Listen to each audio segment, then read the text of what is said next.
ఓం అస్మద్గురుభ్యో నమః. శ్రీమతే రామానుజాయ నమః. శ్రీమద్వరవరమునయే నమః. శ్రీశైలేశదయాపాత్రం దీభక్త్యాదిగుణార్ణవం యతీంద్రప్రవణం వందే రమ్యజామాతరం మునిం. లక్ష్మీనాథసమారంభాం నాథయామునమధ్యమాం అస్మదాచార్యపర్యంతాం వందే గురుపరంపరాం. యో నిత్యమచ్యుతపదాంబుజయుగ్మరుక్మ వ్యామోహదస్తతితరాణి తృణాయ మేనే. అస్మద్గురోర్భగవతోస్య దయైకసింధోః రామానుజస్య చరణౌ శరణం ప్రపద్యే. మాతాపితా యువతయస్తనయా విభూతిః సర్వం యదేవ నియమేన మదన్వయానాం. ఆద్యస్య నః కులపతేర్వకులాభిరామం శ్రీమత్తదంఘ్రియుగళం ప్రణమామి మూర్ధ్నా. భూతం సరశ్చ మహదాహ్వయ భట్టనాథ శ్రీభక్తిసారకులశేఖరయోగివాహాన్. భక్తాంఘ్రిరేణుపరకాడయతీంద్రమిశ్రాన్ శ్రీమత్పరాంకుశమునిం ప్రణతోస్మి నిత్యం. నీళాతుంగస్తనిగిరితటే సుప్తముద్బోధ్య కృష్ణం పారార్ధ్యం స్వం శ్రుతిశతశిరసిద్ధమధ్యాపయంతి. సోచ్ఛిష్టాయాం స్రజినిగళితం యా బలాత్కృత్య భుంక్తే. గోదా తస్యై నమయితమిదం భూయ ఏవాస్తు భూయః. அன்னவயல் புதுவையாண்டாளரங்கற்கு பண்ண திரைப்பாவை பல்பதியம் இன்னிசையால் பாடிக் கொடுத்தாள் நற்பாமாலை. பூமாலை சூடிக் கொடுத்தாலை சொல்லு சூடிக் கொடுத்த சுடற்கொடிய தொல்பாவை பாடி அருளவல்ல வல்வளையாய். நாடினே வேங்கடவர்க்கென்ன விதி என்னையும் மாத்தம் நான் கடவா வண்ணமே நல்கு. శ్రీమత్కృష్ణ సమాక్వాయ నమో యామునసూనవే. యత్కటాక్షైకలక్ష్యాణాం సులభశ్రీధర సదా. శ్రీమద్వేదమార్గ ప్రతిష్టాపనాచార్య ఉభయ వేదాంత ప్రవర్తకాచార్య శ్రీమద్ పరమహంస పరివిరాజకాచార్యులైనటువంటి శ్రీ యతిగిరీతిరాజ నారాయణ రామానుజ జీయర్ స్వామి యొక్క దివ్య అనుగ్రహం చేత ధనుర్మాస ఉపన్యాసమాల అనేటువంటి కార్యక్రమం ద్వారా గోదాదేవి అనుగ్రహించిన తిరుప్పావై అనేటువంటి గ్రంథాన్ని అనుభవించుటకై మనందరం ఇక్కడ చేరి ఉన్నాము. దీంట్లో ఒక విషయాన్ని ఇక్కడ చూపిస్తున్నారు. ఈ గోపికలందరూ ఒకరినొకరు ఎందుకు లేపుకొని అందరూ కలిసి కృష్ణ పరమాత్మ దగ్గరికి ఎందుకు పోతున్నారు? ఇప్పుడు కృష్ణుడిని అనుభవించాలంటే ప్రధానంగా మన దగ్గర ఉండాల్సింది ఏంటంటే ఆయన పట్ల ప్రేమ ఉంటే చాలు కదా. ఆయన పట్ల భక్తి ఉంటే చాలు.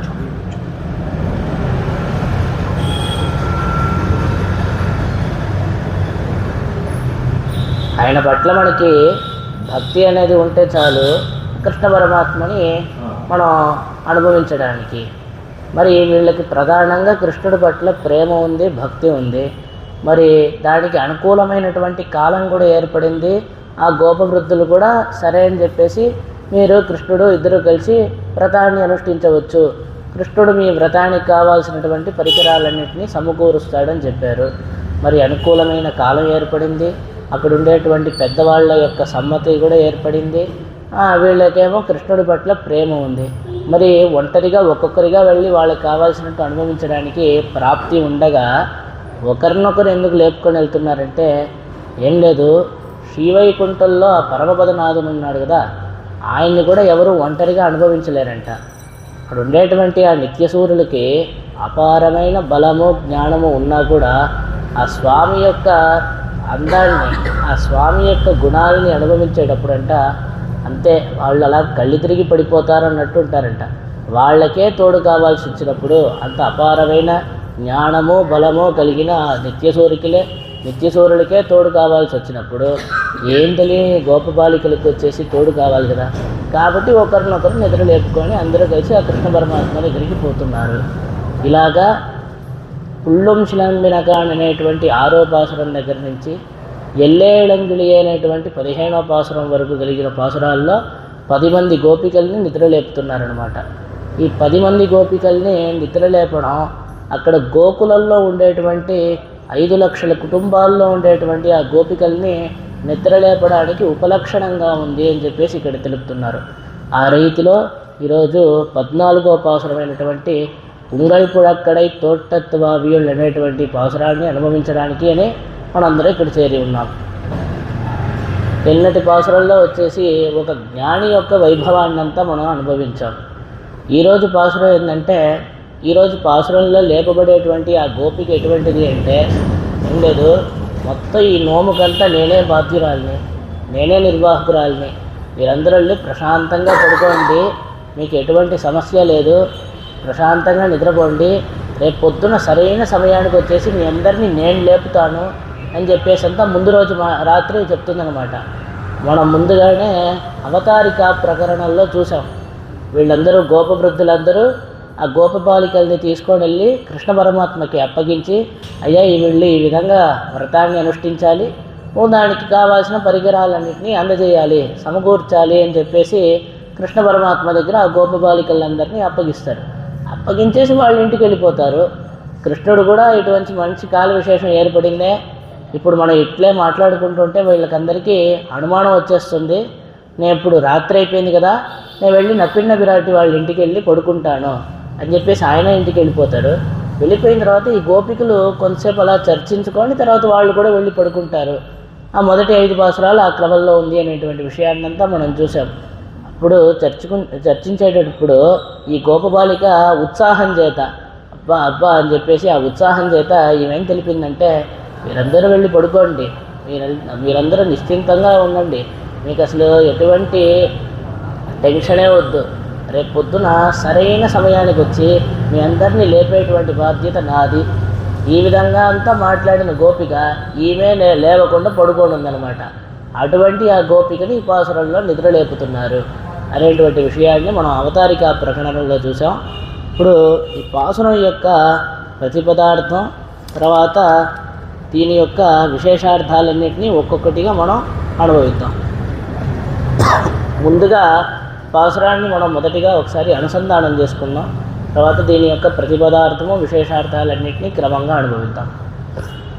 உங்கள் புழக்கடை தோட்டத்து வாவியள் செங்கட நீர்வாய் நகழ்ந்து ஆம்பல்வாய் கூம்பினகான் செங்கல் கொடிக்கூரை வெண்பல் தவத்தவர் தங்கள் திருக்கோயில் செங்கிடுவான் போதந்தார் எங்களை முன்னம் எழுப்புவான் வாய் பேசும் நங்காய் எழுந்திராய் நாணாதாய் நாவுடையாய் செங்கொடு சக்கரமேந்தும் தடக்கையன் பங்கைய கண்ணானை பாடேலோரெம்பாவாய்.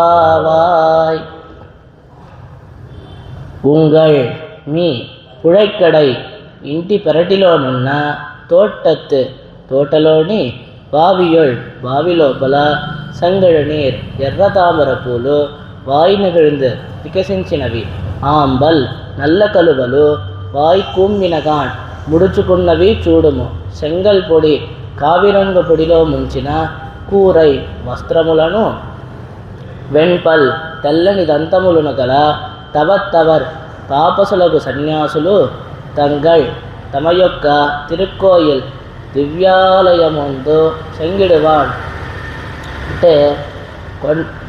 అంటే ఆ తాళం చెవి తీసుకొని కొంచెగోలనముడు తాళపు చెవిని పెట్టి తలుపు తీయుటకు పోవుచున్నారు.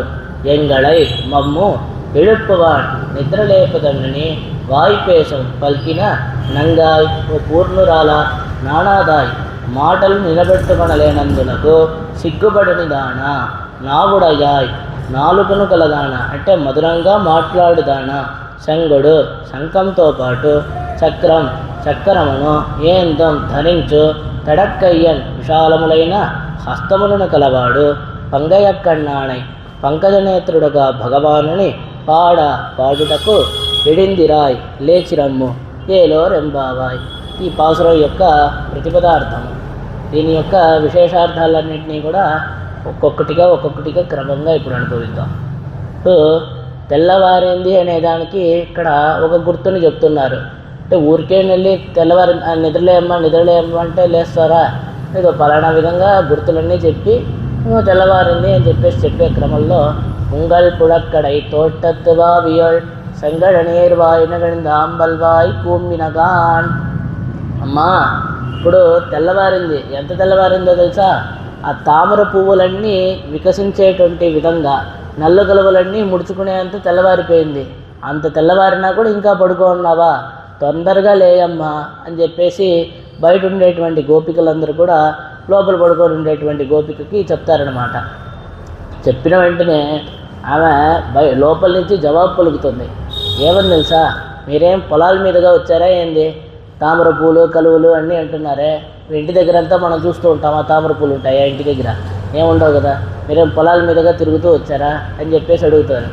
అడిగిన వెంటనే బయట ఉండేటువంటి వాళ్ళందరూ వచ్చేసి సమాధానం చెప్తారు. అమ్మ మేమేం పొలాల మీదకంతా రాలేదు, తామర పూలు నల్ల కలువలు అని చెప్తున్నాం కదా. అవన్నీ ఎక్కడున్నాయి తెలుసా? మీ ఇంటి పెరట్లో ఒక బావి ఉంది కదా, ఆ బావిలో ఉండేటువంటి తామర పూలు, ఆ బావిలో ఉండేటువంటి నల్ల కలువలమ్మా. మీ ఇంటి బావిలో ఎక్కడో ఉంటే నువ్వు నమ్మవు, మేమేదో చేసామంటావు. మీ ఇంటి బాగిట్లోనే, అదే మీ ఇంటి పెరట్లో ఉండేటువంటి బావిలోనే ఆ తామర పువ్వులన్నీ వికసించింది, ఆ నల్ల కలువలన్నీ కూడా ముడుచుకుంది. ఇది తెల్లవారిన దానికి ఒక సంకేతం కాదా? తొందరగా నిద్రలేయమ్మా అని చెప్పేసి ఆమెని లేపుతారనమాట. ఆమె లేస్తుందా? వెంటనే ఆమె లోపల నుంచి బదులు పలుకుతుంది. అవన్నీ ఏం వికసించుండవు, మీరే వెళ్ళి దాని రెక్కలంతా ఇలా పీకేసి ఉంటారు అని చెప్పేసి ఆ లోపల నుంచి బదులు పలుకుతుందనమాట. ఇలా బదులు పలికిన వెంటనే ఉంగల్ పుడక్కడై, ఎక్కడో అంటే మేము వెళ్ళి దాని రెక్కలు పీకాము ఇవన్నీ అంటే ఏదో అనుకోవచ్చమ్మా. మీ ఇంటి పెరట్లో మేము ఎక్కడి నుంచి రాగలము? మీ ఇంటి పెరట్టు ఎంత దట్టంగా ఉంది అంటే అంత కట్టుదిట్టంగా ఉందమ్మా మీ ఇంటికి కాపలి. మేమంతా ఎక్కడమ్మా మీ ఇంటి పెరట్లోకి చొరబడగలము? ఆ సూర్యుడి యొక్క కిరణాలు కూడా లోపలికి రాలేనంత దట్టంగా ఉంది మీ ఇంటి పెరట్లో ఆ తోట వచ్చేసి. అటువంటి దట్టమైన తోటలోకి మేము ఎక్కడమ్మా రాగలము అని చెప్పేసి బయట ఉండేటువంటి ఆ గోపికలందరూ తెలుపుతారనమాట. తెలిపిన వెంటనే ఇక్కడ ఇంకో విషయం చూపిస్తున్నారు. అంటే సూర్యుడి యొక్క కాంతి కూడా లోపలికి చేరలేదు, అంత దట్టంగా ఉండేటువంటి ఆ తోట అని చెప్పేసి దాన్ని చెప్తున్నారే. మరి సూర్యుడు యొక్క కాంతి తగలకపోతే ఆ తామర పువ్వులు ఎలా వికసించింది అని చెప్తే, ఏం లేదు, దానికి సూర్యుడి యొక్క కాంతితో పని లేదు. ఆ కాలం అలా గడుస్తూ ఉండేటువంటి సమయంలో ఆ కాలం అలా గడిస్తే ఆ కాలం యొక్క పరిపక్వత చేత దానికి అదే వికసించుకుంటుంది అని చెప్పేసి ఇక్కడ తెలుపుతున్నారనమాట. అటువంటి కట్టుదిట్టమైనటువంటి మీ పొలంలో, అదే మీ యొక్క తోటలో మేము ఎక్కడ రాగలము? సూర్యుడి కాంతి కూడా లోపలికి చొరబడలేదు, అంత దట్టంగా ఉంది మీ తోట, కాబట్టి మేమేం దాని రెక్కలంతా పీకలేదమ్మా అని చెప్పేసి వీళ్ళు బయట నుంచి బదులు తెలుపుతారనమాట. ఇక్కడ ఇంకో విషయం కూడా తెలుపుతున్నారు. ఉంగల్ పుడక్కడై అంటున్నారే. ఇప్పుడు పరమ భాగవతోత్తములు ఎవరైనా ఉన్నారంటే వాళ్ళని మన యొక్క సమూహం నుంచి వేరు చేసి మాట్లాడవచ్చా? మనందరం ఒకే సమూహానికి చెందిన వాళ్ళము, మనందరం గోపికలమే, మనందరం కృష్ణుడి యొక్క భక్తులమే. అలాగుండేటప్పుడు మీది మాది అని చెప్పేసి వేరు చేసి మాట్లాడవచ్చా? మరి ఇక్కడ వచ్చేసి మీ ఇంటి పెరట్లో అని చెప్తున్నారే, ఇలాగంతా మాట్లాడవచ్చా అంటే లేదు, ఈమె ఇంకా లేవలేదు కదా, అవి ఇంకా నిద్రలేయలేదు అనేటువంటి ఒక అసహనం చేత ఆ సహనం కోల్పోయి ఇంకా కూడా లేయలేదే అని చెప్పేసి దానివల్ల ఆమెను వచ్చేసి మీ ఇంటి పెరట్లో అమ్మ అని చెప్పేసి తెలుపుతున్నారు చెప్పి ఇక్కడ జవాబు కూడా తెలిపి ఇప్పుడు లోపల పడుకొని ఉండేటువంటి గోపిక వచ్చేసి చెప్తుందన్నమాట సమాధానం. ఏం లేదు, ఆ తామర పువ్వులు ఇంకా కూడా పూర్తిగా వికసించుండవు, ఇప్పుడే వికసించడానికి అలా మొదలుపెట్టి ఉంటుంది, అది ఇంకా పూర్తిగా కూడా వికసించుండదు. మీరు ఇంత లోపల కృష్ణుడి దగ్గరికి తొందరగా పోవాలి అని చెప్పేసి మీకు ఆతృత కాబట్టి వికసించేసింది, లేలే అని చెప్పేసి నన్ను వచ్చి లేపుతున్నారు. అది ఇంకా పూర్తిగా కూడా వికసించుండదు, వికసించడానికి అలా మొదలుపెట్టి ఉంటుంది. కాబట్టి నేను ఈ గుర్తులంతా స్వీకరించడం, నాకు వేరే ఏదైనా ఆధారాలు ఉంటే చెప్పండి తెల్లవారింది అనేదానికి, అప్పుడు నేను లేస్తాను అని చెప్పేసి ఆమె తెలుపుతుందనమాట. వెంటనే ఇప్పుడు తెలుపుతున్నారు. செங்கல் பொடி கூரை வெண்பல் தவத்தவர் தங்கள் திருக்கோயில் செங்கிடுவான் పోదందార్ పోగిన్నార్. 2 పాఠాలు ఉన్నాయి. పోదందార్ అని ఒక పాఠం ఉంది, పోగిన్నార్ అని ఒక పాఠం ఉంది, ఒకే అర్థంలోనే వస్తుంది. ఇప్పుడు செங்கல் பொடி கூரை வெண்பல் தவத்தவர் தங்கள் திருக்கோயில் செங்கிடுவான் పోగిన్నార్. ఇప్పుడు శంగల్ పొడి కూర అంటే ఆ కావి రంగు పొడి ఉంటుంది కదా, ఆ పొడి నీళ్ళల్లో కలిపి ఆ ఎర్రటి నీళ్ళల్లో తమ యొక్క వస్త్రాలంతా అలా తడిపి కాషాయ వస్త్రాలన్నీ చేసుకొని అంటే వాళ్ళే ఇక్కడ రెండు విధాలైనటువంటి వాళ్ళని తెలుపుతున్నారు. ఒకరేమో కపట సన్యాసులు, మరొకరేమో మంచి సన్యాసులు. రెండు విధాలైనటువంటి మనుషుల్ని ఇక్కడ చూపిస్తున్నారు. ఆ కపట సన్యాసులు ఎలా ఉన్నారంటే రాత్రంతా మంచిగా భోగాన్నంతా అనుభవించి తాంబూలాలు మొదలైనటువంటివి కూడా వేసుకొని చక్కగా అలా ఉండేటువంటి వాళ్ళు తెల్లవారయ్యేసరికి వాళ్ళు ఈ రాత్రంతా చేసిన పని ఏదీ తెలియకుండా ఉండడానికి అని చెప్పేసి పళ్ళును బాగా తోమి, అంటే తాంబూలాలు ఇవన్నీ వేసుకున్నామని చెప్పేసి వాళ్ళకి తెలియకుండా ఉండడానికి అని చెప్పేసి పళ్ళు బాగా తోమి తెల్లగా ఉండేటట్టుగా పళ్ళును బాగా తోముకొని ఆ కాషాయ రంగు వస్త్రాలనంతా ధరించి తపోవేషంలో ఉన్నారు. వీళ్ళు ఎందుకు ఇలా ఉన్నారంటే ఏం లేదు, సన్యాసులుగా ఉండేలాగా తప్పు పనులన్నీ చేస్తున్నారని చెప్పి రాజుకి తెలిసిందనుకోండి, వీళ్ళని దండిస్తారు కదా.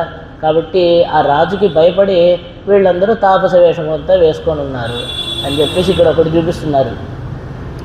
అలాగా ఇప్పుడు అటువంటి ఆ కపట సన్యాసులు కూడా నిద్రలేసి, అంటే మంచివాళ్ళైనా చెడ్డవాళ్ళైనా వారి యొక్క కోరికల్ని పొందడానికి అని చెప్పేసి భగవంతుడిని ఆరాధిస్తారు కదా, వాళ్ళకి ఉండేటువంటి దేవతలు అనమాట.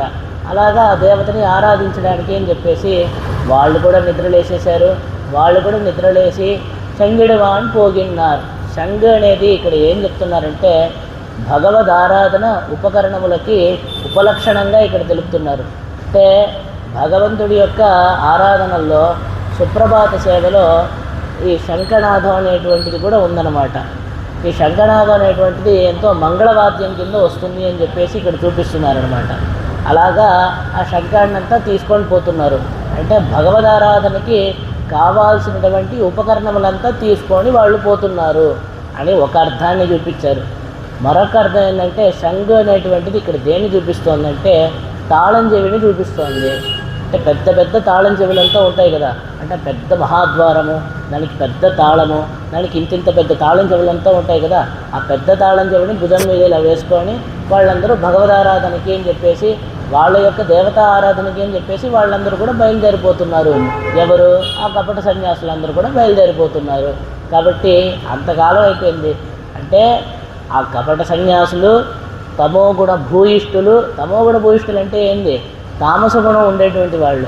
ఆ తామస గుణం అంటే ఏంటంటే తామస గుణం ఎక్కువగా ఉండేటువంటి వాళ్ళు ఎక్కువసేపు నిద్రపోతారు. అంటే ఏదేది తామస గుణం కిందకి వస్తుందంటే నిద్ర, అలసట, అంటే నిద్ర, అలసట, అంటే అలాగా ఒక విషయం పట్ల సరిగ్గా శ్రద్ధ చూపలేకపోవడం, ఇవన్నీ ఆ తామస గుణంలో అంతా చేరుతుందన్నమాట. అటువంటి తమోగుణ భూయిష్ఠులు కూడా నిద్రలేసేశారు. ఎప్పుడు నిద్రపోయేటువంటి, అంటే ఆ తమోగుణ భూయిష్ఠులు ఎక్కువసేపు నిద్రపోతారు. అటువంటి వాళ్ళు కూడా నిద్రలేసేశారమ్మా, నువ్వే నిద్రలేదు అని చెప్పేసి ఏమని చూసి చెప్తున్నారు. ఇక్కడ ఇంకో అర్థాన్ని కూడా చూపిస్తున్నారు. అరే ఇక్కడ కపట సన్యాసులంతా వద్దు, మంచి సన్యాసులుగానే పెట్టుకుందాం. వాళ్ళు పరమ వైరాగ్యంతో ఉన్నారు కాబట్టి కాషాయ వస్త్రాన్ని ధరించి ఉన్నారు. ఒకరోజు కూడా ఎటువంటి తప్పు విషయాల్లో వాళ్ళు అన్వయించలేదు కాబట్టి వాళ్ళ పళ్ళు కూడా చాలా తెల్లగా ఉన్నాయి. అటువంటి వాళ్ళు కూడా నిద్రలేసి వాళ్ళు సంధ్యావందనాదులన్నీ పూర్తి చేసుకొని భగవదారాధనకి అని చెప్పేసి వాళ్ళ గృహాల్లో వాళ్ళ మఠాల్లో, అంటే వాళ్ళ యొక్క మఠాల్లో వచ్చేసి చేస్తున్నారు, దానికి ఉపక్రమిస్తున్నారు. అంత సమయం అయిపోయింది, అంత పొద్దెక్కిపోయిందమ్మా, నువ్వు నిద్రలేయమ్మా అని చెప్పేసి ఇక్కడ ఆమెను లేపుతారనమాట. లేపిన వెంటనే ఆమె లోపల నుంచి అడుగుతుంది. ఇప్పుడు తమోగుణ భూయిష్ఠులే ఉండేటువంటి వాళ్ళ యొక్క ఆచరణ, తమోగుణ భూయిష్ఠులై ఉండేటువంటి వాళ్ళ యొక్క ఆచరణ మనకి అసలు ఒక ప్రమాణమేనా? మంచివాళ్ళు పెద్దవాళ్ళు ఏదో చేశారంటే దాన్ని చూసి మనం కూడా అనుష్ఠిస్తాం, దాన్ని చూసి మనం కూడా నేర్చుకొని 4 మంచి పనులు చేస్తాం. అంతేగాని వాళ్ళెవరో కపట సన్యాసులు అంటున్నారు, తమోగుణ భూయిష్ఠులు అంటున్నారు. అటువంటి వాళ్ళ యొక్క ఆచరణ కూడా మనకి ప్రమాణమేనా? వాళ్ళని ఉదాహరణగా నాకు చూపి నన్ను నిద్రలేపుతున్నారే అని చెప్పేసి ఇక్కడ చూపుతున్నారనమాట. అలా చూపిన వెంటనే అలా చూపిన వెంటనే అప్పుడు బయట ఉండేటువంటి గోపికలందరూ ఈమెకి సమాధానం పలుకుతున్నారు. అంటే అటువంటి ఆ తమోగుణ భూయిష్ఠుల యొక్క ఆచరణ కూడా ప్రమాణమా అని చెప్పేసి లోపల ఉండేటువంటి గోపిక ప్రశ్న అడగ్గా బయట ఉండేటువంటి వాళ్ళందరూ చూపిస్తున్నారు. ధర్మజ్ఞ సమయ ప్రమాణం వేదాశ్చ. ఇది ఆపస్తంభ సూత్రంలో ఆయన ఆపస్తంభ మహర్షి మొదలుపెట్టేటప్పుడు ఈ విషయాన్ని మనకి చూపిస్తున్నారు. మనందరికీ ఏది ప్రమాణం అంటే వేదం ప్రమాణం, అది రెండో పక్షము. మొదటి పక్షం ఏంటంటే మహాత్ములైనటువంటి ధర్మాన్ని బాగా తెలుసుకొని ఉండేటువంటి ఆచరణ చేస్తున్నటువంటి ఆ మహాత్ములు ఉన్నారు కదా, వాళ్ళ యొక్క అనుష్ఠానమే మనందరికీ ప్రమాణము అని చెప్పేసి అక్కడ ఆపస్తంభ మహర్షి మనకి చూపిస్తున్నారనమాట. ఆ విధంగా నువ్వు పరమధర్మాత్మురాలివి, నిన్ను తొందరగా నువ్వు తొందరగా నిద్రలేసేస్తావు, నిన్ను చూసి మిగతా వాళ్ళందరూ కూడా తెలుసుకొని లేస్తారని చెప్పేసి మేమందరం అనుకోని ఉన్నాము. కానీ నువ్వే నిద్ర లేకుండా ఇలా పడుకో ఉన్నావే అంటే ఇప్పుడు విషయం ఏంటంటే అటువంటి తమోగుణ భూయిష్ఠుల యొక్క ఆచరణ కూడా మనకి ప్రమాణమేనా అని చెప్పేసి ఇక్కడ చూపించారు. అలా చూపించిన విషయానికి వచ్చేసి కాదు వాళ్ళ యొక్క తమోగుణ భూయిష్ఠులై ఉండేటువంటి వాళ్ళ యొక్క ఆచరణ మనకి ప్రమాణం కాకపోయినా నువ్వు ధర్మం తెలిసిన దానివే కదా, నువ్వు పెద్ద ధర్మాత్మురాలువే కదా, నీ యొక్క ఆచరణ మాత్రం మనకి ప్రమాణం అయిపోయిందా? కాదే. నువ్వు తొందరగా లేస్తావు, నిన్ను చూపి మిగతా వాళ్ళందరినీ లేపుదాం అనుకుంటే నువ్వే లేకుండా ఇలా పడుకో ఉన్నావే అని చెప్పేసి ఒక సమాధానం చూపించారు. సరే, ఇక్కడ మంచి సన్యాసులు ఉన్నారు కదా, వాళ్ళు నిద్రలేశారు కదా, వాళ్ళ యొక్క నిద్రలేసి అనుష్ఠానాన్ని మనం ప్రమాణంగా స్వీకరిద్దామంటే వాళ్ళది కూడా ప్రమాణంగా స్వీకరించలేము. ఎందుకంటే వాళ్ళు పడుకొని ఉండేటువంటి వాళ్ళు తెల్లవారిందని చెప్పి నిద్రలేశారనుకోండి, ఇది ఒక తెల్లవారిన దానికి ఒక గుర్తుగా సంకేతంగా మనం స్వీకరించవచ్చు. కానీ ఈ సన్యాసులు మంచి సన్యాసులు వీళ్ళందరూ ఉన్నారు కదా, శ్రీ వైష్ణవ జీయర్ స్వాములు వీళ్ళందరూ ఉన్నారు కదా, వాళ్ళు ఎటువంటి వాళ్ళంటే ఆ భగవంతుడి యొక్క గుణానుసంధానంలోనే రాత్రి పగలు తేడా లేకుండా భగవంతుడినే ధ్యానించేటువంటి వాళ్ళకి అసలు నిద్ర అనేటువంటిది ఉందో కణ్గళ్ తుంజుదలే అని చెప్పేసి మనకు చూపిస్తున్నారు. ఆ భగవంతుణ్ణి దర్శించడానికి ముందు ఆ కళ్ళు ఎలా ఉంటాయంటే ఆ భగవంతుడిని ఎప్పుడెప్పుడు చూద్దాం, ఎప్పుడెప్పుడు దర్శించబోతున్నాం అని చెప్పేసి నిద్రే ఉండదు. మరి పరమపదంకి వెళ్ళి భగవంతుణ్ణి అలా దర్శిస్తాం కదా, దర్శించిన వెంటనే శ్రీవైకుంఠ ప్రాప్తి ఏర్పడి ఆ భగవంతుడిని శ్రీవైకుంఠంలో వెళ్ళి దర్శించిన వెంటనే నిద్ర వస్తుందా? మనకి నిద్ర అనేది ఉంటుందా? సదా పశ్యంతి సూరయ. ఇంకా భగవంతుడిని అలా చూస్తూ ఉండాల్సిందే, అనుభవిస్తూ. కాబట్టి భగవంతుడిని దర్శించడానికి ముందేమో ఎప్పుడు దర్శిస్తామని చెప్పేసి నిద్ర లేదు. దర్శించిన తర్వాత ఆయన యొక్క ఆ దివ్యమైన రూపాన్ని, ఆయన యొక్క సౌందర్యాన్ని, లావణ్యాన్ని అలా దర్శిస్తూ ఇంకా మనకి నిద్ర అనేటువంటిదే ఉండదన్నమాట. ఆ విధంగా ఉండేటువంటి వాళ్ళు ఈ శ్రీ వైష్ణవ జీయర్ స్వాములు, ఈ మంచి సన్యాసులందరూ. కాబట్టి వాళ్ళు లేసేసారంటే వాళ్ళకి నిద్రే లేదు, వాళ్ళు లేచిన దాన్ని ఒక గుర్తుగా మేము ఎలాగా స్వీకరించేది అని చెప్పేసి ఇంకో విషయాన్ని కూడా ఇక్కడ చూపిస్తున్నారు. తవర్, ఇక్కడ మంచి తపస్సు కలిగినటువంటి వాళ్ళు, తపస్సులు అని చెప్పేసి చూపిస్తున్నారే. ఈ శ్రీ వైష్ణవ జీయర్ స్వాములు అంత తపస్సు ఏం చేసేసారు? వాళ్ళు అంత పెద్ద తపస్సు చేసిన వాళ్ళ అంటే ఏం లేదు. అన్నిటికంటే పెద్ద తపస్సు ఏంటంటే న్యాసము అనేటువంటిది అన్నిటికంటే పెద్ద తపస్సు. ఏంటంటే ఆ భగవంతుడి యొక్క చరణారవిందములలో మనం శరణాగతి అనుష్ఠిస్తాం కదా, అదే అన్నిటికంటే పెద్ద తపస్సు.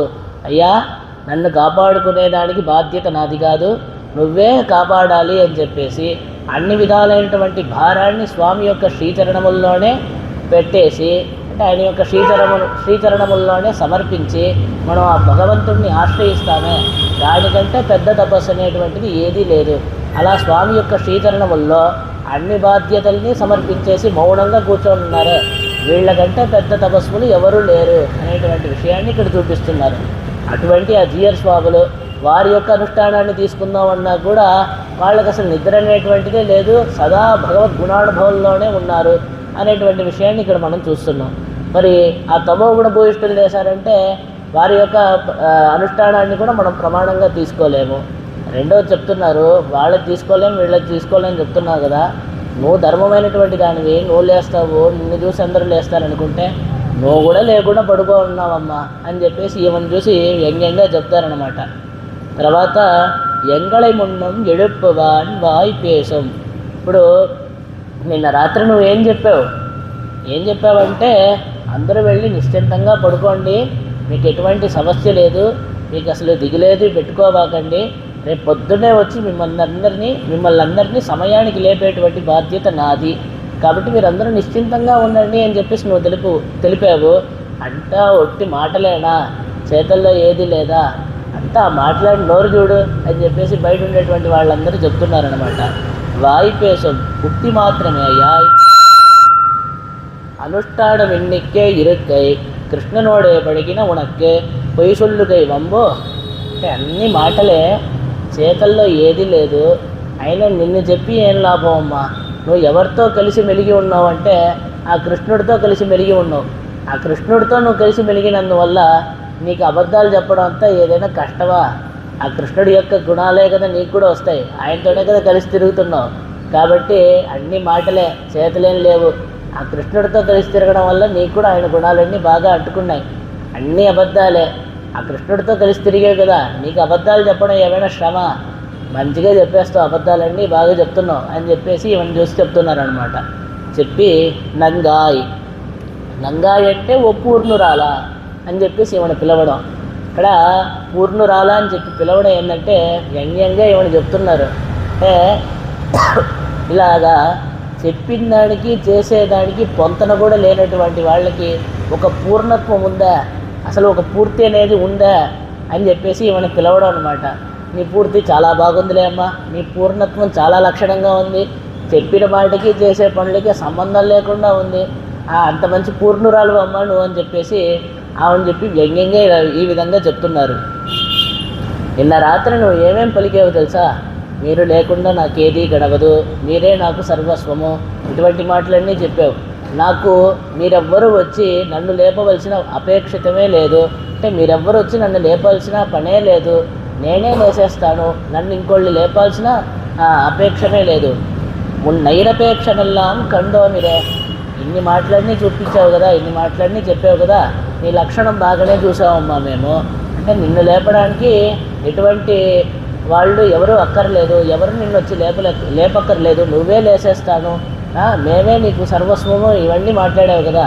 ఇప్పుడు నీ యొక్క పూర్తిని చాలా చక్కగా చూసావమ్మా, చెప్పిన మాటలకి చేసే పనులకి ఏమాత్రం వంతన లేకుండా ఉంది, చాలా బాగుందమ్మా నీ పూర్తి, నీ పూర్ణత్వం అని చెప్పేసి ఇవన్నీ చూసి చెప్తున్నారనమాట. అలా చెప్పిన వెంటనే నాడాద ఎడింది రాయి, అంటే అన్ని మాటలన్నీ అయిపోయింది, ఇప్పుడు ఇంకనైనా తొందరగా లేయి, మా యొక్క కొరత తీర్చుటకై తొందరగా లేచిరా అమ్మా అని చెప్పేసి ఇవన్నీ పిలుస్తున్నారు. నాడాదాయ్ అంటే ఏం లేదు, ఇలాగా చెప్పేశామే, చెప్పిన పని చేయలేకపోయామే అని చెప్పేసి కొద్దిగైనా సిగ్గుపడాలి కదా, అది కూడా లేకుండా ఉన్నావే అమ్మా. ఇప్పుడు ఎంతోమందికి కొన్ని మాటలు ఇచ్చేస్తాం, ఫలానా విధంగా ఉంటాను, ఫలానా విధంగా నడుచుకుంటాను, అమ్మకి నాన్నకి కూడా రేపటి నుంచి నేను చాలా బుద్ధిమంతుడిగా ఉంటాను, లేదు టీవీ అంతా చూడను, గేమ్స్ అంతా ఆడుకోను, చక్కగా చదువుకుంటాను, అన్నీ చెప్పేస్తాం. చెప్పిన వెంటనే ఏదో కొద్దిగా నిదానంగా మారుతూ వస్తుంది, వెంటనే మంత్రం వేసినట్టు మారదు కదా. సరే, అప్పుడు దానికి కనీసం పక్క రోజు నాన్నగారు అమ్మ చూసేటప్పుడు గబగబా తొందరగా టీవీని ఆఫ్ చేసి పుస్తకం అయినా పట్టుకోవాలి కదా. అంటే నువ్వు కమ్మకు కూర్చొని చూస్తున్నావు, కనీసం వాళ్ళు చూసేటప్పుడైనా టీవీ ఆఫ్ చేసేసి పుస్తకం అయినా పట్టుకోవాలి కదా. అంటే ఇలా చెప్పింది మనం చేయలేకపోతున్నామే, మాటలు చెప్పేశాం కానీ మనం దీన్ని అనుష్ఠించలేకపోతున్నామే అని చెప్పేసి కొద్దిగైనా ఆ సిగ్గైనా ఉండాలి కదమ్మా. అది కూడా లేకుండా ఇప్పుడు మేమందరం మీ ఇంటి వాకిళ్ళకి వచ్చి తెల్లవారిందమ్మా లేయన వెంటనే అరే నిన్న రాత్రి వీళ్ళందరికీ నేనే తొందరగా లేసేస్తాను, నేను ముందుగా లేస్తాను, మీ అందరినీ నేను లేపుతాడని చెప్పేసి ఇన్ని మాటలన్నీ చెప్పామే, ఇప్పుడు వీళ్ళు వచ్చి నన్ను లేపుతున్నారే, అరే ఎంత పని అయిపోయింది అని చెప్పి గబగబా వచ్చి తలుపు తీసుకొని బయటికి రావాలి కదా. అవన్నీ ఉండగా అవన్నీ పక్కన పెట్టేసి తెల్లవారింది అనే దానికి గుర్తులేంటి, ఇవన్నీ గుర్తులు కాదు, వేరే గుర్తులు చెప్పండి, ఇన్ని మాటలన్నీ మాట్లాడుతున్నావు కదా, కాబట్టి నీకు కనీసం చెప్పింది మనం చేయలేకపోతున్నామనేటువంటి సిగ్గు కూడా లేకుండా ఉంది అమ్మ అని చెప్పేసి ఏమని చూసి పిలుస్తున్నారనమాట. ఇప్పుడు ఏంటంటే తెల్లవారినే మన ఇంటి బయటకు వచ్చి ఒకళ్ళు తలుపు తట్టి మనల్ని ఈ విధంగా అంతా చెప్తే మనకి ఎంత దుఃఖంగా ఉంటుంది. బా పొద్దున్నే ఏందయ్యా విసుగు అని చెప్పేసి అనిపిదా మరి. పొద్దున్నే వచ్చి తలుపు తట్టి నీ పూర్ణత్వం చాలా బాగుందిలే అమ్మా, చెప్పిన మాటికి చేసే పనులకి సంబంధం లేకుండా ఉంది, ఆ కృష్ణుడితో బాగా కలిసి మెలిగిన దానివి కాబట్టే ఏమాత్రం అనాయాసంగా అతి సులభంగా అబద్ధాలన్నీ చెప్తున్నావు నువ్వు. తర్వాత వచ్చేసి ఇలాగా చెప్పిన మాటలకి చేసే పనికి పొంతలు లేకుండా ఉంది కాబట్టి ఒక పూర్ణత్వం ఉందా. ఈ విధంగా అంతా బయటకు వచ్చి తలుపు తట్టి ఇలాగా చెప్పిన మాటలు అనుష్ఠించలేకపోయే వాళ్ళకి అనుష్ఠించలేకపోయామే అని చెప్పి సిగ్గు కూడా పడకుండా ఉన్నావే అమ్మా అని చెప్పి ఇలాగంతా బయటకు వచ్చి తలుపు తట్టి తెల్లవారినే మనల్ని నాలుగు మాటలు అన్నారనుకోండి, మనకి ఎంత దుఃఖంగా ఉంటుంది, ఎంత కోపంగా ఉంటుంది. అదేవిధంగా ఈ గోపికకు కూడా వీళ్ళందరూ వచ్చి తెల్లవారుజామునే తలుపు తట్టి నన్ను ఇన్ని మాటలు అంటున్నారని చెప్పేసి ఒకటే కోపం, దుఃఖం. దాంతో ఈమె చెప్తుంది, ఇప్పుడు ఇంత తెల్లవారి వచ్చి తలుపు తట్టి నన్ను ఇన్ని మాటలనైనా నన్ను తీసుకొని పోవాలా, ఇన్ని మాటలనే దానికి బదులు నన్ను వదిలేసి మీరు వెళ్ళిపోవచ్చు కదా, నన్ను వదిలేయండి, తర్వాత ఇంటికి మీరు వెళ్ళిపోండి. ఇలాగ ఇన్ని మాటలు చెప్పి నన్ను ఇన్ని చెప్పినా మీరు నన్ను తీసుకొని వెళ్ళాలని ఎందుకు చూస్తున్నారు అని చెప్పేసి లోపల నుంచి ఆమె చెప్తుందన్నమాట ఆ కోపంలో. అప్పుడు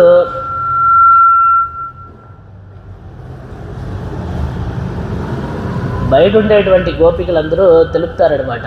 ఏమనంటే, అమ్మా నువ్వు మమ్మల్ని ఇంత కష్టపెట్టినా కూడా నీ దగ్గరికి మేము ఎందుకు వస్తున్నాం తెలుసా, నీ యొక్క మాటలు అంత మధురంగా ఉన్నాయమ్మా, ఆ మాటలు వినడానికి అని చెప్పేసి మేమందరం మీ ఇంటి వాకిటికి వచ్చి నిలబడుకో ఉన్నామమ్మా.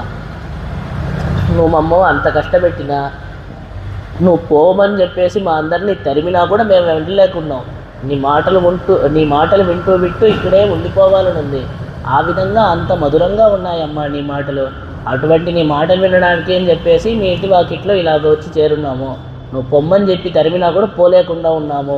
అంత మధురమైనటువంటి మాటలమ్మా నీది అని చెప్పేసి బయట ఉండేటువంటి వాళ్ళందరూ నాబుడయ్యాయ్ అంటే మంచి మధురంగా మాట్లాడేటువంటి ఒక శక్తి కలిగినది అని చెప్పేసి ఇక్కడ చూపిస్తున్నారనమాట. నాబుడయ్యాయ్ అంటే మామూలుగా నాలుక కలిగిందంటే మంచి మాటలన్నీ చెప్పగలిగింది అని చెప్పేసి ఇక్కడ చూపిస్తున్నారు.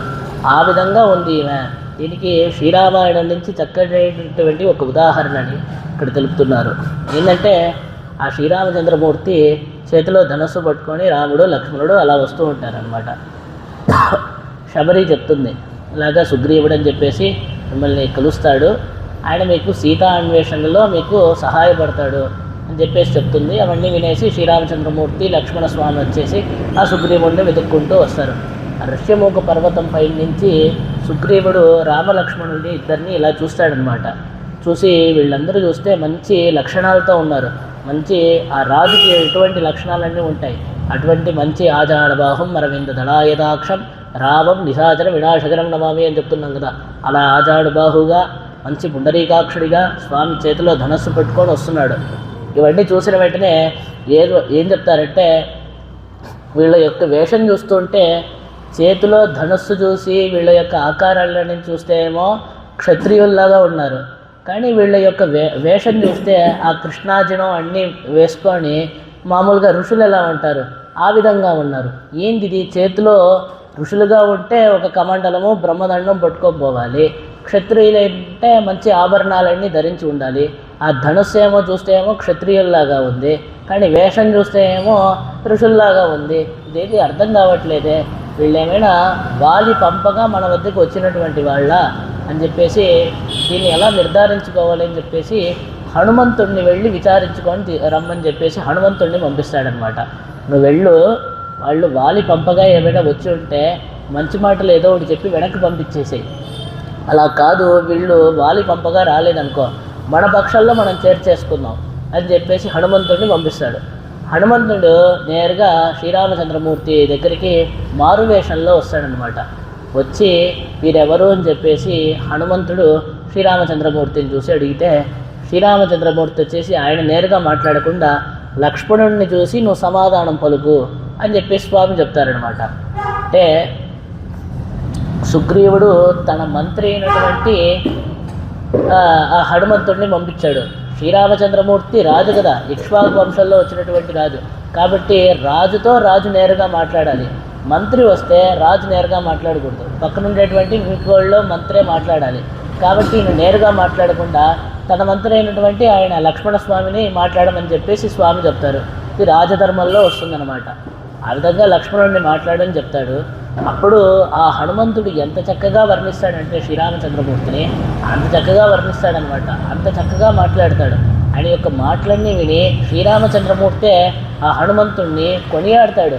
ఆహా, ఇంత చక్కగా మాట్లాడావే, ఒక అపశబ్దం కూడా లేదే, ఇటువంటి మాటలన్నీ మాట్లాడుతున్నావంటే ఆ ఋగ్వేదం మొత్తం అవపోసన పెట్టుంటే తప్ప ఈ విధంగా మాట్లాడలేరు, ఆ యజుర్వేదం అంతా అవపోసన పట్టుంటే తప్ప ఈ విధంగా మాట్లాడలేరు, ఆ సామవేదం అంతా నేర్చుకుంటే తప్ప ఈ విధంగా మాట్లాడలేరు, అన్ని శాస్త్రాలు నీకు తెలిసినట్టుందే, అన్ని వ్యాకరణములన్నీ నువ్వే చదివినట్టుందే, అంత చక్కగా ఒక అపశబ్దం కూడా లేకుండా మాట్లాడావే, ఎంత సుందరంగా మాట్లాడావు, ఎంత రమ్యంగా మాట్లాడావు అని చెప్పేసి హనుమంతుడు మాట్లాడిన రీతిని అంత చక్కగా శ్రీరామచంద్రమూర్తి కొనియాడతాడనమాట.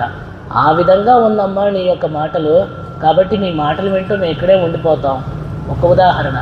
రెండో ఉదాహరణ ఏంటంటే సంశవే మధురం వాక్యం అని చెప్పేసి ఆ అశోకవనంలో సీతాదేవి శింశుభా వృక్షం కింద కూర్చొని ఉంది కదా, కూర్చొని ఉండేటప్పుడు పైన నుంచి ఆ హనుమంతుడు వచ్చేసి శ్రీరామ వృత్తాంతాన్నంతా గానం చేస్తాడు.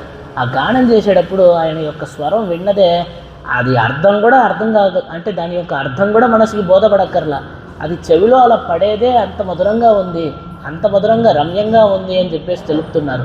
ఆ విధంగా ఉందమ్మా నీ మాటలు, కాబట్టి నీ మాటలు వింటూ ఇక్కడే ఉండిపోవాలని ఉంది, నువ్వు పొమ్మని చెప్పి తరిమినా కూడా మేము పోలేము, కాబట్టి అంత చక్కగా మధురంగా మాట్లాడగలిగిన దానివమ్మా నీవు అని చెప్పేసి ఈమెకి చెప్తున్నారు. వీళ్ళు ఇప్పుడు మంచిగా గోపికనంతా మంచిగా పొగిడి అన్నీ చెప్పేసరికి ఆవిడ చెప్పి అడుగుతుందన్నమాట, బాగుంది, నేను ఇప్పుడు వచ్చి ఏం చేయాలి, నన్ను నిద్రలేపుతున్నారే రా అని చెప్పి పిలుస్తున్నారే, ఇప్పుడు నిద్రలేసి వచ్చి నేనేం చేయాలి అని చెప్తే செங்கொடு சக்கரமேந்தும் தடக்கையன் பங்கைய கண்ணானை పాడ అంటే செங்கொடு சக்கரமேந்துం தடக்கையன் பங்கைய కన్నాణై పాడ. దీనికి ఇంకో ఉదాహరణ తిరువాయుమొഴി అనేటువంటి గ్రంథంలో నుంచి మనకి చూపిస్తున్నారు. వెள்ளை துரிசொங்கொடு ஆடியேந்தி தாமரை கண்ணனின் நெஞ்சினூடே புள்ளை கிடாகின்ன வார்த்தை காணீர் என் சொல்லிச் சொல்லுகேன் அன்னவீர்கான் வெள்ள சுகமவன் வைத்திருந்த வேதவலியும் விழாவலியும் பிள்ளைக்குడా విళయాటులియుమరా తిరుపేరయ్య சேர்వన్ నాడే. తందిరుపేరు అనేటువంటి దివ్యదేశానికి స్వామి నమ్మాళ్వార్లు అనుగ్రహించినటువంటి పాసురాల్లో వెள்ளై துரிசொங்கொடு ఆడియేంది అనేటువంటి పాసురం అనమాట. దాంట్లో ఏంటంటే తెల్లది ఆ పాంచజన్యాన్ని స్వామి ధరించి ఉన్నారు, ఆ సుదర్శన చక్రాన్ని ధరించి ఉన్నాడు. ఎవడు అంటే ఆ పుండరీకాక్షుడైనటువంటి ఆ స్వామి అని చెప్పేసి చూపిస్తున్నారు. ఇప్పుడు మీరే చూడండి, ఆ శంఖం ఎలా ఉందంటే ఒక చంద్రుడిలాగా ఉందంట. తిరునేరు చందిర మండలం పోర్ దామోదరన్ కయ్యలు అని చెప్పేసి చూపిస్తున్నారు. అంటే ఆ శంఖమేమో ఒక చంద్రుడి వలె ఉంది, ఆ సుదర్శన చక్రమేమో ఒక సూర్యుని వలె ఉంది. స్వామి యొక్క నేత్రాలేమో తామర పువ్వులాగా ఉన్నాయి. ఇప్పుడు తామర పువ్వులు మామూలుగా ఎప్పుడు వికసిస్తుంది? సూర్యోదయం అయితే తామర పువ్వులు వికసిస్తాయి, మరి చంద్రోదయం అయితే తామర పువ్వులు ఇలాగ ముడుచుకుంటాయి. కాబట్టి ఒక పక్కేమో సూర్యుడిలాగా చక్రము, ఒక పక్కేమో చంద్రుడిలాగా శంఖము. కాబట్టి స్వామి యొక్క కళ్ళేమో తామర పువ్వులాగా ఉన్నాయి, కాబట్టి అలా మోసుకొని తెరవడం అనమాట, అలా మోసుకొని తెరుచుకుంటుంది. ఆ విధంగా ఉంది అని చెప్పేసి చక్కగా వర్ణిస్తున్నారు.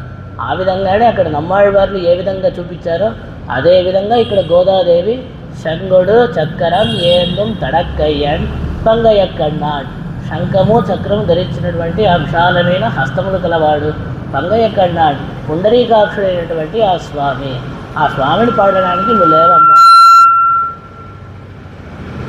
ఆ స్వామిని పాడడానికి నువ్వు లేయమ్మా అని చెప్పేసి ఇక్కడ చూపిస్తున్నారనమాట. అలా చూపిస్తూ ఇది ఎలా ఉందంటే ఆ శంఖచక్రాదులు స్వామి అలా చేతిలో పట్టుకున్న వెంటనే భుజాలు అలా విశాలంగా అయిపోయాయంట, ఆ చేతులన్నీ విశాలంగా అయిపోయినాయంట. ఏంటి స్వామి ఆ శంఖాన్ని చక్రాన్ని చేతిలో ధరిస్తే చేతులన్నీ అలా విశాలంగా అయిపోయాయి అని చెప్తున్నారు అంటే, ఏం లేదు, ఆ శంఖము చక్రము ఎటువంటిది, ఆ స్వామికి ఏమొచ్చేస్తుందో ఏమైపోతుందో అని చెప్పేసి ఆ స్వామి యొక్క చింతలోనే ఉంది కదా. రెండవది అవన్నీ కూడా స్వామికి ఆశ్రితులే కదా, శంఖమో చక్రమో అన్నీ కూడా. కాబట్టి ఆశ్రితుల యొక్క స్పర్శం చేత ఆయన యొక్క శరీరం అలా విశాలంగా పెరిగిపోయింది అని చెప్పేసి తడక్కయ్యాడు. తడ అంటే విశాలంగా పెరిగింది అని చెప్పేసి అటువంటి విశాలమైన హస్తములు కలవాడు, శంఖాన్ని చక్రాన్ని చేతిలో ధరించినటువంటి ఆ పుండరీకాక్షుడు.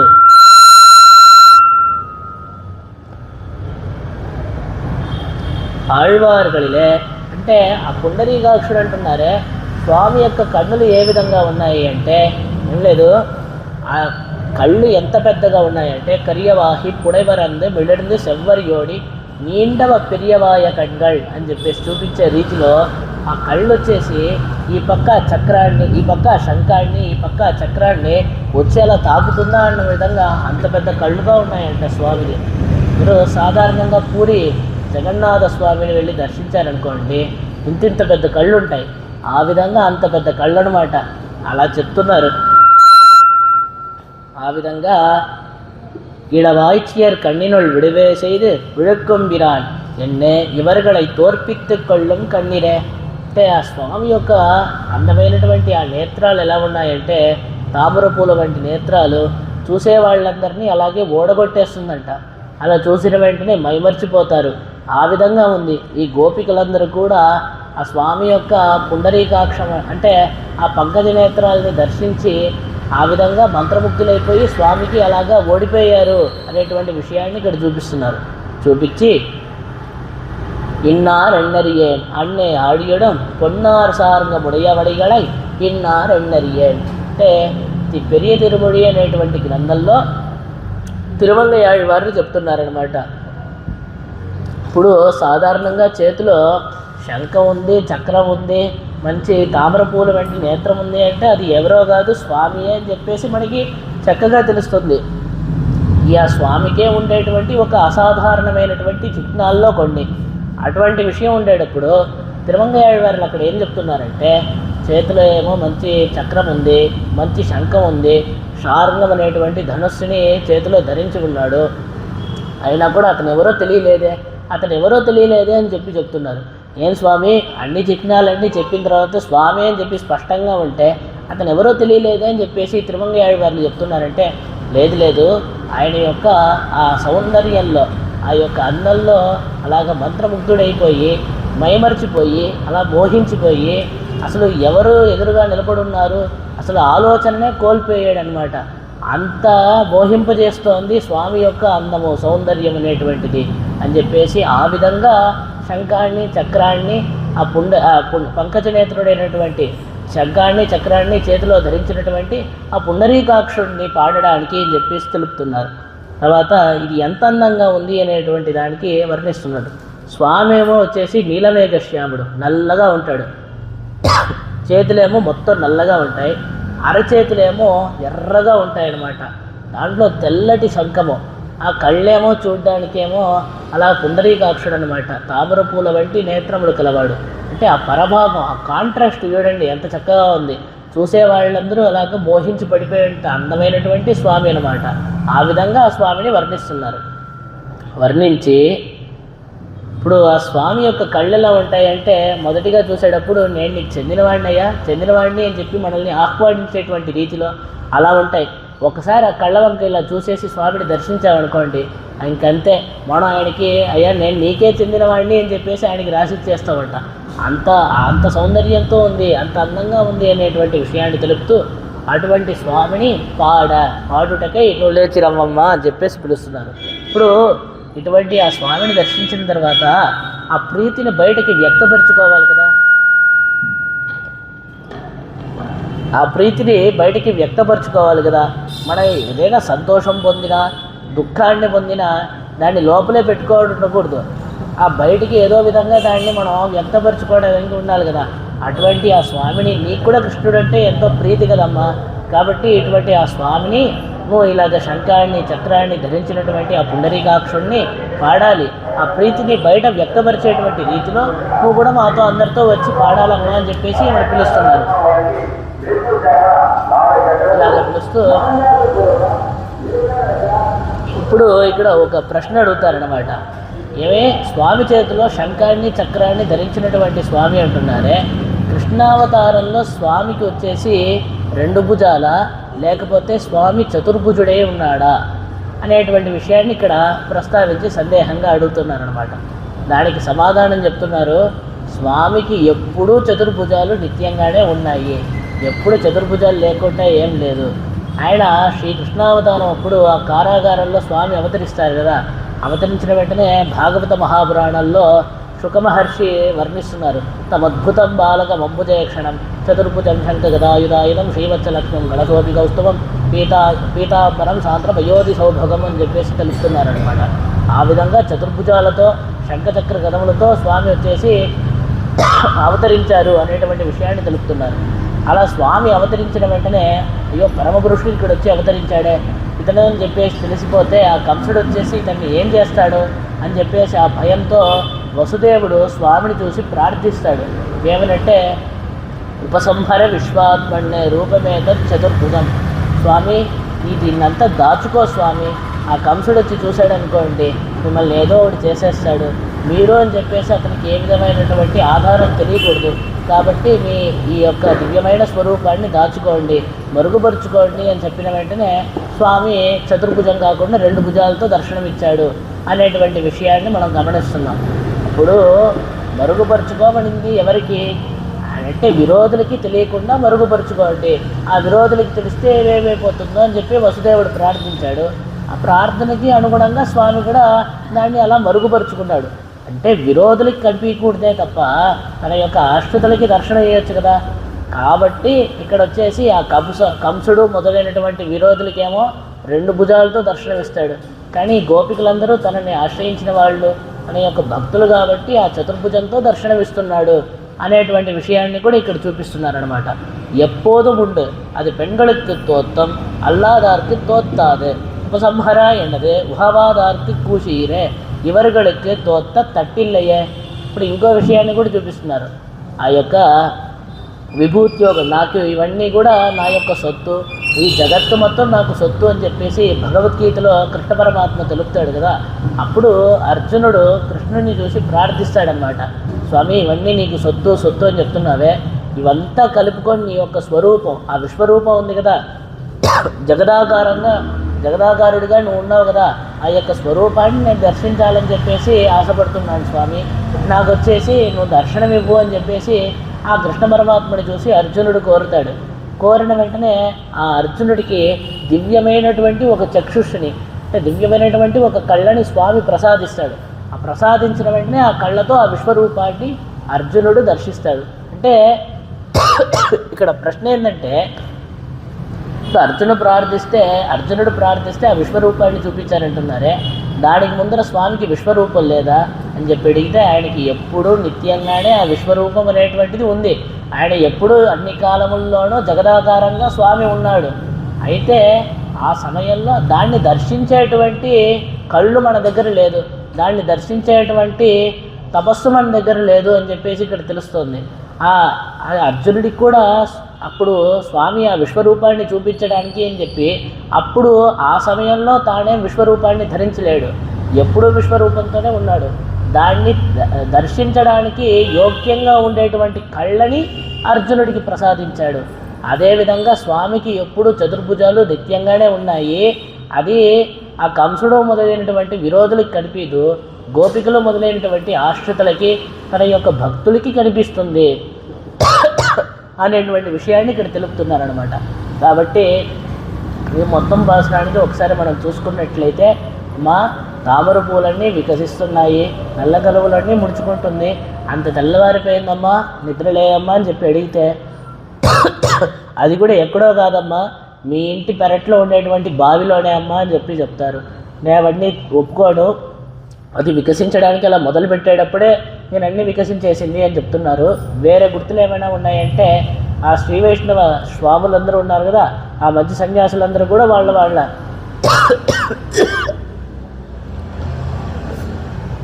భగవదారాధనకి అని చెప్పేసి బయలుదేరి వెళ్తున్నారు. కాబట్టి అంత సమయం గడిచిందమ్మా అని చెప్తారు.